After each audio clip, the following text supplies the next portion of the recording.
जहाँ कोई भी नौकर ना आएगा और ना ट्रेनिंग देने आएगा ना ट्रेनिंग ले आएगा। मैंने पहले बता दिया। मेरा भाई मुसलमान है, 3 तलाक, तुम्हारे यहाँ तलाक में लड़की छोड़ देते हैं, तुम्हारे में बकरा काटते हैं, जिंदा जानवर काट देते हैं, ऐसे खाते हैं और बकरा गिरा रही है। तुम मुसलमान है, वो अब्दुल्ला कोई नाम ले रहा था बार बार, वो काट देगा, वो खा लेगा। 2 बार मारा, 2 बार। किसको मारा? मेरे भाई को मारा, शेर को। क्या नाम है आपके भाई का? शेर। आप लोग भी हमेशा कुछ न कुछ अपनी बातें रखते हो, मैंने भी अपनी बातें रखी। अगर आपको लगा तो उसके ऊपर मेरे को कानूनी कार्रवाई करवा सकते थे, कुछ भी करवा सकते थे, FIR दर्ज करा सकते थे। लेकिन ये सबसे बहुत ही घोर निंदनीय है जो आज मेरे साथ इस कार्यालय में हुआ। दोस्तों नमस्कार, मेरा नाम प्रशांत है और आप देखना शुरू कर चुके हैं द लाइव टीवी। क्या इस देश के मुसलमानों को काम करने का अधिकार नहीं है? क्या वो इस देश में कोई बिजनेस भी नहीं कर सकते, कोई काम नहीं कर सकते, वो अपना त्यौहार नहीं मना सकते? क्या इस देश में भारतीय जनता पार्टी की सरकार में क्या नफरती गुंडे अब उनको जगह जगह से बाइकआउट कर देंगे? ये तस्वीरें आप तमाम सारी जगहों से देखते रहते होंगे, लेकिन आज जो मैं तस्वीर आपको अभी दिखाने जा रहा हूं वो आपको हैरान कर देगी, वो आपको चौंका देगी। क्या तस्वीर है? भोपाल में क्या ऐसा घटा जिसके बाद से लगातार ये खबरें आ रही हैं कि ना सिर्फ आम आदमी, ना सिर्फ बजरंग दल और हिंदू संगठनों के चिंटू, बल्कि अब खाकी वर्दी वाले भी लोग मुसलमानों के खिलाफ खुलेआम घृणा कर रहे हैं, घृणा फैला रहे हैं। आज वो तस्वीरें मैं आपको दिखाऊंगा। साथ में बकरीद से पहले किस तरीके से उछल करके नफरती चिंटू अब सामने आने लगे हैं, दुनिया को एकता, सद्भाव और शांति का ज्ञान देने लगे हैं। सीधे तौर पर बकरीद पर इस तरीके से ऐसे ज्ञान दे रहे हैं जिससे देख करके, सुन करके आपको हंसी आएगी। ऐसी तस्वीरें भी दिखाऊंगा और साथ में दोस्तों एक तस्वीर जिसमें एक मुस्लिम परिवार को किस तरीके से प्रताड़ित किया जा रहा है, किस तरीके से मारा जा रहा है, किस तरीके से पीटा जा रहा है। ना सिर्फ मुस्लिम, बल्कि अगली स्टोरी आपके लिए ये होगी कि एक डिप्टी मेयर बजरंग दल के गुंडों ने सर फोड़ डाला, हिंदुत्ववादी गुंडों ने उनका सिर फोड़ डाला। आप समझिए डिप्टी मेयर तक सुरक्षित नहीं है इस देश में। और आखिर में बताऊंगा कि भारतीय जनता पार्टी की सरकार विदेश नीति के मामले में किस तरीके से अब इस देश के बड़े बड़े लोग, बड़े बड़े पत्रकार गंभीर सवाल उठाने लगे हैं। सारी तस्वीरें सब कुछ बताऊंगा और साथ में एक मुस्लिम बच्चे ने किस तरीके से दुनिया भर में अपना नाम रोशन किया है, तमाम सारी तस्वीरें दिखाऊंगा। लेकिन सबसे पहले आप एक वीडियो देखिए, ये वीडियो देखिए और इसमें इस पुलिस वाले की भाषा सुनिएगा। देखिए ज़रा।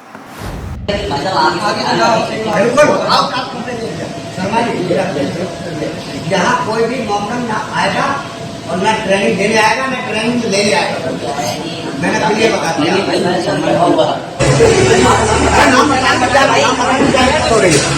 बताइए आप अपना, मुझे दिक्कत हो रही किस तरीके से आप पूछ रहे हैं। सुन रहे हैं आप? सीधे तौर पर इस वीडियो में ये पुलिस वाला ये कहता हुआ नज़र आ रहा है कि यहाँ पर कोई भी मोहम्मडन ना आएगा, न ट्रेनिंग लेने आएगा, न ट्रेनिंग देने आएगा, कोई भी मुस्लिम नहीं आएगा। हुआ क्या था मैं आपको बता देता हूँ। दरअसल भोपाल का एक इलाका है अयोध्या नगर। अयोध्या नगर में एक जिम चलता है और जिम ट्रेनर को लेकर के, उसने मुस्लिम जिम ट्रेनर थे तो इस पर सवाल खड़े कर दिए कुछ नफरती चिंटुओं ने। उनको बवाल हुआ तो एक नेताजी, अंकुरित हो रहे नफरती चिंटू आए पुलिस वाले के साथ में, और पुलिस वाले ने भी नेताजी को नेता बनाने में पूरी तैयारी की, पूरी कोशिश की। और उसके बाद उस तरीके से ये वीडियो आपने जो देखा वो तो देखा ही दोस्तों। इसके साथ इंस्पेक्टर, जो ये आदमी बोल रहा था, इसका नाम है इंस्पेक्टर दिनेश, सब इंस्पेक्टर है, सब इंस्पेक्टर दिनेश, इसके साथ एक कांस्टेबल था रूपेश। ये लोग वहाँ पर पहुँचे और उसके बाद जिम प्रबंधन, मतलब जिम को जो लोग देखते थे उनको सलाह दिया और कहा कि यहाँ कोई मुस्लिम नहीं आएगा, ना ट्रेनिंग देने, ना किसी भी तरीके से कोई भी मुस्लिम नहीं आएगा दोस्तों। अब इसके बाद दोस्तों जब ये खबरें सामने आई, ये वीडियो सामने आया, तो सब इंस्पेक्टर साहब को लाइन हाजिर कर दिया गया, लाइन से अटैच कर दिया गया। ये एक्शन हुआ है। इसी को लेकर के वसीम अकरम त्यागी लिखते हैं कि सांप्रदायिक कुंठित सिर्फ दक्षिणपंथी संगठनों में ही नहीं है, बल्कि कुंठित खाकी वर्दी में भी छिपे हैं।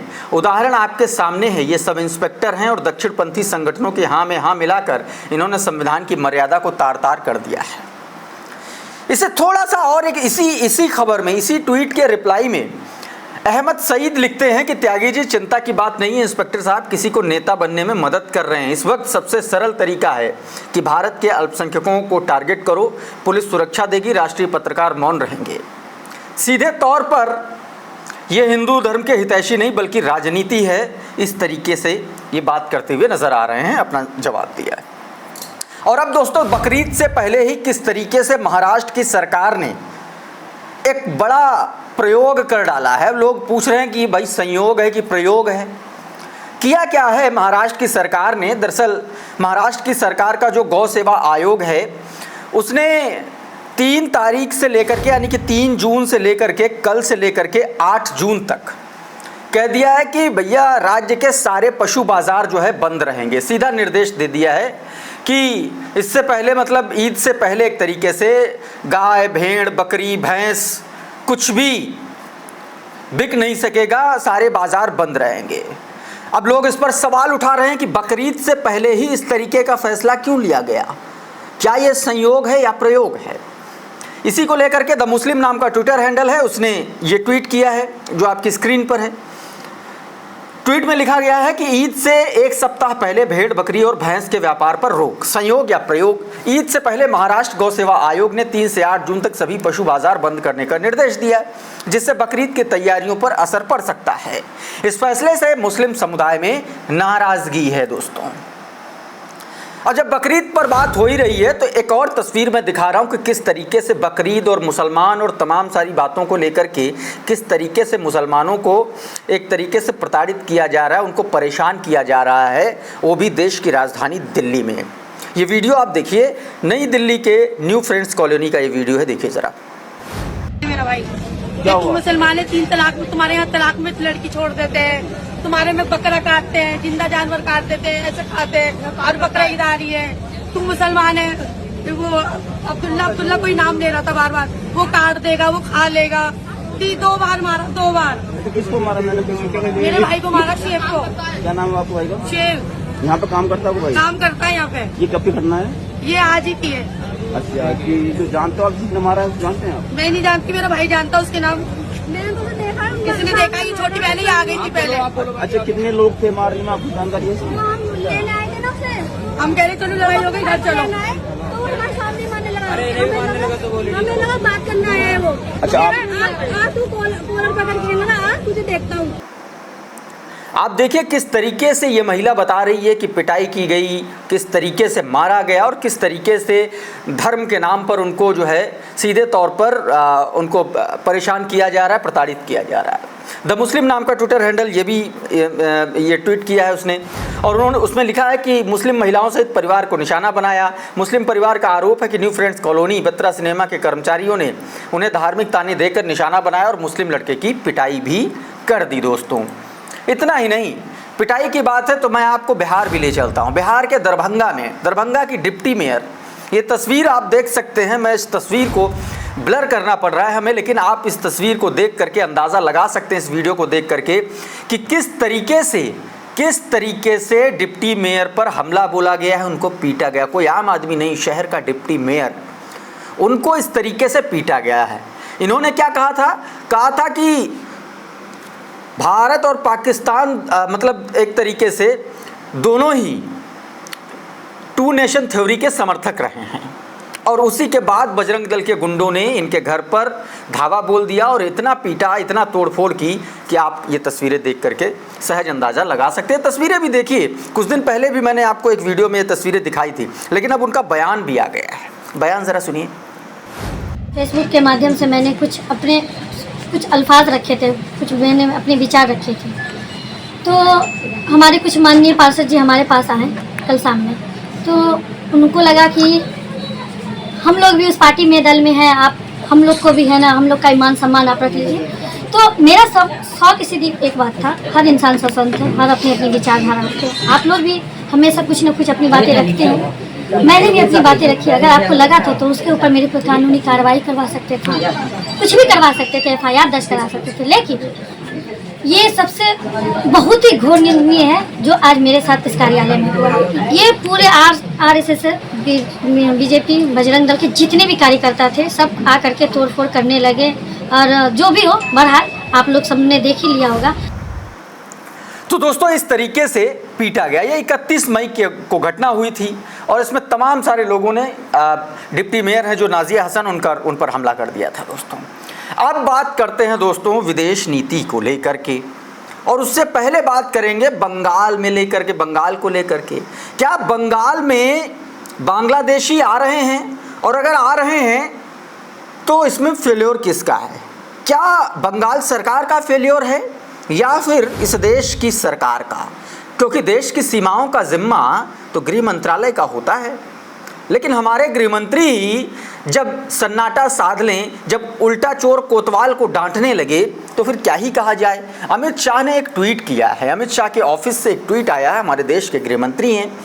अमित शाह के ट्वीट में लिखा गया है कि आगामी बंगाल का चुनाव सिर्फ बंगाल का भविष्य नहीं तय करेगा।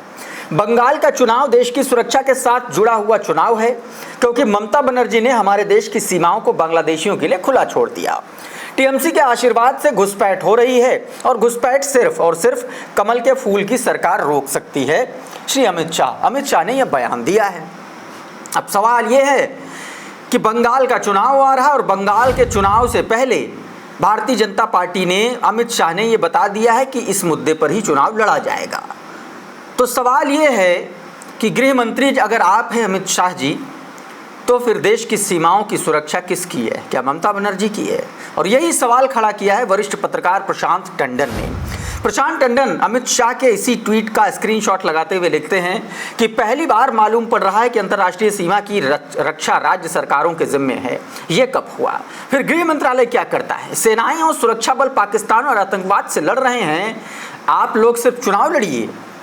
ये बात प्रशांत टंडन ने कही। और अब एक कदम और, क्योंकि प्रशांत टंडन लगातार भारतीय जनता पार्टी की पोल खोलते हुए नजर आते हैं। एक पोल और खोली, भारत सरकार की रणनीतिक कूटनीतिक विदेश नीति के मामले में तगड़ी हार को लेकर के।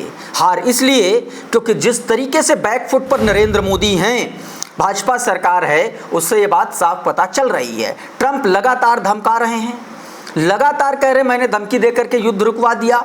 भारत के साथ कोई सपोर्ट करने के लिए खड़ा नहीं हो रहा है। भारत का जो प्रतिनिधिमंडल अलग अलग देशों में उनकी यात्राओं पर गए, वहाँ कोई उनके साथ दिख नहीं रहा, ना कोई राष्ट्राध्यक्ष, ना सेकंड थर्ड लेयर का कोई आदमी वहाँ की सरकारों का। वहाँ भेज दिया, बस भेज दिया। लेकिन सवाल ये है कि इस मामले में इतना सन्नाटा क्यों है? हमारे CDS कह रहे हैं कि राफेल गिरा दिए गए, लेकिन उस पर भी सन्नाटा साधे बैठे हैं गुजरात एंड कंपनी के लोग। तो सवाल ये है कि अगर ये सवाल पूछे जा रहे हैं तो ये सवाल देशद्रोही सवाल कब से हो गए? मतलब सरकार से सवाल पूछ लेना देशद्रोह हो जाता है। इन्हीं को लेकर के प्रशांत टंडन ने गंभीर सवाल उठाए हैं। प्रशांत टंडन लिखते हैं कि कुछ तो हुआ है, अमेरिका यूरोप मोदी के खिलाफ हो गए। इतनी दूरी तो शीत युद्ध के समय भी नहीं थी। विदेश दौरे पर गए विपक्षी सांसदों को लौटकर ईमानदारी से अपने अनुभव साझा करने चाहिए। जो समझदारी सेनाओं ने गलती स्वीकार करने और सुधारने में दिखाई, वैसी ही ज़रूरत विदेश नीति में भी है। दोस्तों CDS ने माना, तमाम सारे सेना के लोगों ने ये बात मानी है कि ऐसा ऐसा हुआ है, यहाँ चूक हुई है, लेकिन बेशर्मी का पर्दा ओढ़े सरकार मानने के लिए आज तक तैयार नहीं है। प्रधानमंत्री रोड शो कर रहे हैं, स्वागत करा रहे हैं कर्नल सोफिया कुरैशी के परिवार से, उनके मंत्री उन्हीं को गाली दे रहे हैं, आतंकवादियों की बहन बता रहे हैं। भाई गजब की दोगलाई है, मानेगी कैसे भारतीय जनता पार्टी की सरकार? खैर आगे बढ़ते हैं, एक और तस्वीर आपको दिखाता हूँ। इस लड़के से मिलिए ज़रा। ये लड़का भारतीय मूल का है और इसने पहली बार ऐसा कुछ किया है जिसने इतिहास रच दिया है। दोस्तों इस लड़के ने, इसका नाम है फैज़ान ज़की, और इसने स्पेलिंग बी कंपटीशन, बहुत बड़ा कंपटीशन होता है, किसी भारतीय मूल के लड़के ने पहली बार ये कंपटीशन जीता है। इसको लेकर के दोस्तों भारत के रहने वाले मोहम्मद शेर अली ने इसको लिखा है, इस पर ट्वीट किया है, इनका वीडियो ट्वीट करते हुए आपको वीडियो भी दिखाऊंगा। इसमें लिखा गया है कि भारत के रहने वाले फैज़ान ज़की ने अमेरिका में इतिहास रच दिया। आज तक किसी भारतीय ने स्पेलिंग बी कंपटीशन नहीं जीता था, परंतु आज फैजान ज़की ने जीत कर इतिहास रच दिया। देखिए ज़रा ये छोटा सा वीडियो। भारतीय मूल के फैजान ज़ाकी ने जीता स्पेलिंग बी कंपटीशन। तेलंगाना के हैदराबाद में जन्मे 13 वर्षीय फैजान ज़ाकी ने अमेरिका के टेक्सास में रहते हुए 2025 स्क्रिप्स नेशनल स्पेलिंग बी प्रतियोगिता में इतिहास रच दिया। इन्होंने फाइनल राउंड में मुश्किल फ्रेंच शब्द को बिना गलती के स्पेल कर फेमस स्क्रिप्स कप और $50,000 अमेरिकी का पुरस्कार जीता।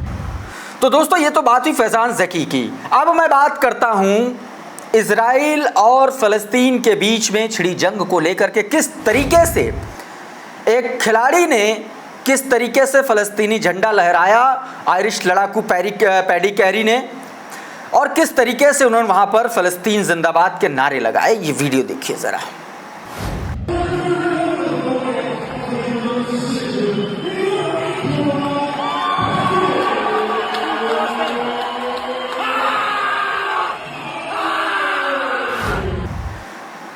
तो दोस्तों इस तरीके से लगातार देश से लेकर के विदेश तक भारतीय जनता पार्टी का लगातार झूठ सामने आ रहा है।